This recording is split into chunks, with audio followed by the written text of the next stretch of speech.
给大家讲一下咱家这款冷风机的一个操作使用方法。大家收到货的时候，产品的话是配送了一个 USB 的电源线的。这个电源线的一端我们可以连接手机充电头、充电宝、电脑主机、车载 USB 都可以去使用。这个圆口的一端我们直接插到机器上，另一端的话我们直接连接手机充电头，插到我们的插盘上，这样就可以了。这个加水给大家演示一下怎么去加啊，直接从上边把这个产品给它打开，打开以后我们把这个水直接加进去。这个水的话大家尽量使用纯净水或者是直饮水啊，杂质比较少。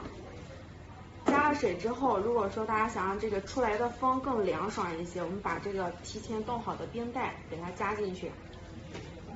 加进去以后，然后把这个上盖对齐，给它盖上。操作也非常简单啊，每一个操作它上面会有一个显示的，我们直接按开机把它给打开，打开了以后这个雾化和灯光是自动的啊。如果说我们不需要灯光和雾化的情况下，直接把这个给它关掉就可以了。这个风速我们可以左右去手动调节一下，直接推这个出风口，它就可以左右摇摆，根据自己的需要去调节。